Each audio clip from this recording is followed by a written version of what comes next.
আসসালামু আলাইকুম, কেমন আছেন সবাই? আমি ভালো আলহামদুলিল্লাহ। এগুলি আমার ছাদ বাগানের মূলা শাক। এখানে অনেকগুলি মূলা শাক।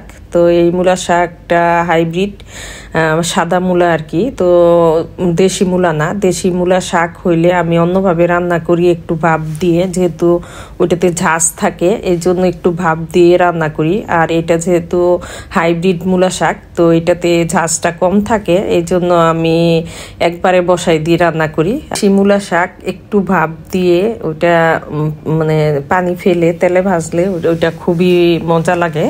আর এখানে আমি নিছি চিকেন রান্না করব, আর মাছ নিলাম এখানে মৃগেল মাছ আর পাঙ্গাস মাছ নিয়ে আসছিলাম এটা নামির জন্য, মানে আমার বিড়ালের জন্য।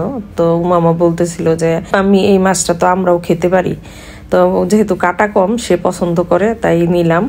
আর এখানে শাক ভাজিটা নামাই ফেললাম। শাক ভাজিটা তো অসম্ভব মজা লাগে, আর যেহেতু ছাদ বাগানের মূলা শাক আসলেই মানে খেতে খুবই মজা লাগছে।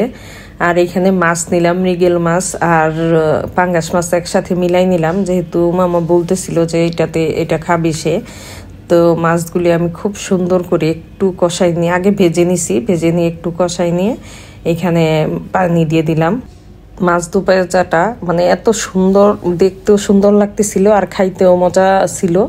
আর এখানে টমেটো দিয়ে দিলাম একটু শেষের দিকে। এটা ফ্রোজেন টমেটো, আমি ফ্রোজেন করে রাখি সারা বছরের জন্য, এটা ছাদ বাগানের টমেটো। আর এখানে কাঁচামরিচ দিয়ে দিলাম। এই মাছ দুপাচাটা ছিল আমার আর উমামার জন্য, কারণ উমায়ের নাই বাসায়। তো প্রতিদিন আমি রান্না করতে পছন্দ করি না, মনে হয় যে রান্না করতে গেলে মানে সারা দিন চলে যায় একটা, এই জন্য রেগুলার রান্না করতে আমার পছন্দ না। হয়তো একদিনে 2-3 আইটেম রান্না করে রাখি, পরের দিন চেষ্টা করি হয়তো এক আইটেম রান্না করতে হইলে ওইটা করি।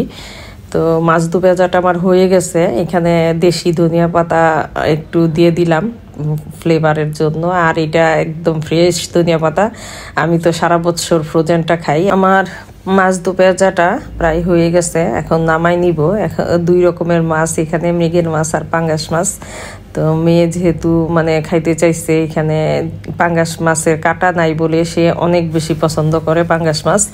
আর এইদিকে আমি মানে চিকেনের সাথে আলু দিব, এই জন্য আলুটাকে খুব ভালো করে আমি তেলে ভেজে নিচ্ছি, কারণ এর আগে আমি আলু দিছিলাম মাংসে। তো মেয়ে বলতেছিল মাম্মি টেস্টটা যেন কেমন হয়েছে, তো ওর কাছে বেশি একটা পছন্দ হয় নাই। বললাম যে কেমন টেস্ট হয়েছে, তো আলুর একটা যেটা নতুন আলু থাকে ওটাতে একটা মানে অন্যরকম একটা গন্ধ থাকে।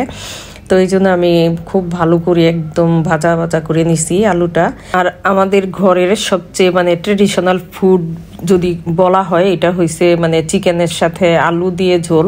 এটা একদম মাস্ট থাকতেই হবে, যত কিছুই থাকুক না কেন। এটা মানে না থাকলে এক এক জনের মন ভরে না।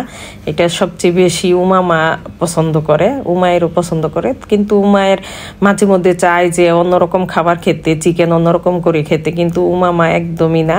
যেইভাবে রান্না করি সবসময় ঠিক ওই রকমই রান্না করতে হবে। আজকে রান্না করার মধ্যে এই 3 আইটেমই ছিল। তো শেষের চিকেনটা আমি ঝোল দিয়ে আর রান্নার শেষে একটু ভাজা জিরা গুঁড়া দিয়ে নামিয়ে ফেললাম।